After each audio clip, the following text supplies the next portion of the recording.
But when I moved into full-time professional ministry, I felt like those lanes got blurred.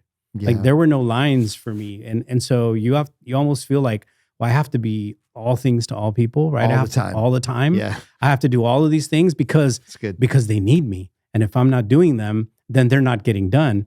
But in fact, that actually creates a culture where you become the most important part of that organization.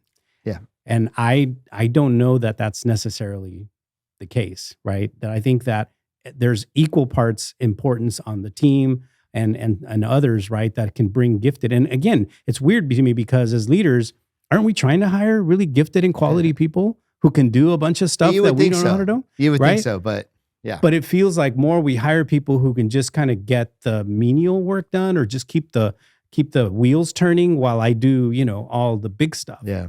And so I think, and we're kind of getting into the idea of, even we talked about in a previous episode, empowerment versus delegation and all of that. But really it is about prioritization. It is about, the way I like to think of it is, how can I maximize who God created me to be?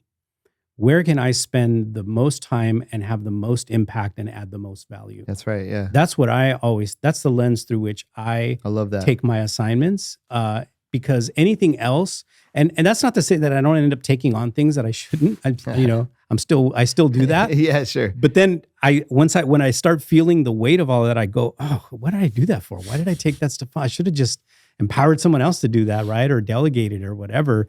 And so I think it's good to constantly be in this mindset of prioritization and asking the question, am I doing the things that maximize, my value and my impact and my giftings? Absolutely.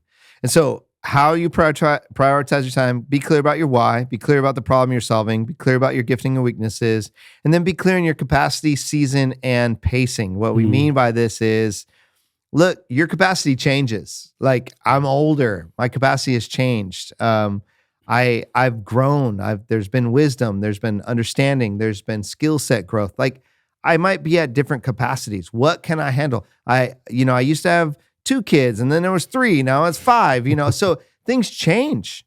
People go through sickness. There's just a lot. So just be honest with your capacity at any given point, communicate that, and then prioritize accordingly. I think also be aware of seasons. A lot of times I would move into a new season, didn't realize it. Yeah. And in kind of some dumb ways. Like, Tommy, you didn't think that going from 4 to 5 kids would be a season change? I'm like, no, I didn't. I just thought there's a lot of kids and it'll be fine. Huge season change. I didn't realize when my wife or I turned a certain age, midlife, like things change. I didn't realize when we moved houses, when I moved jobs, when friendships shifted, when somebody passed away, like all these different seasons, they matter. And so you want to be clear about, what season am I in? Am I in a season of rest? Am I in a season of pulling back? Or am I in a season of pushing forward? Whatever that. Just know that you can't always be in a season of pushing forward all the time. Yeah. And that's a very churchy evangelical thing. It doesn't work like that. Just look at the seasons. Yeah. Go ahead. No, I was gonna say, I think recently too, we entered a season where we felt like we needed to be part of something that was really big kingdom goal, right? Big kingdom organization. And we got invited into that, and we did it for a couple of years. Yeah. But the prioritization conversation was like, is this really maximizing who we are? I mean, we had to have a lot of conversations. Yeah, we did. About, man, do we stay in this thing? It's taking a lot of, again, I bring it up because we're talking about being clear in our capacity, season, and pacing. Now, it was a place where we were heavily wanted. They wanted us to be part of it. They kept like, man, I don't want to say begging because that feels weird, but yeah, but they were saying, hey, you guys are valued. We really vehemently want you. asking. Yeah, like we really want you to be part of this. And initially we thought, oh yeah, this is a priority for us.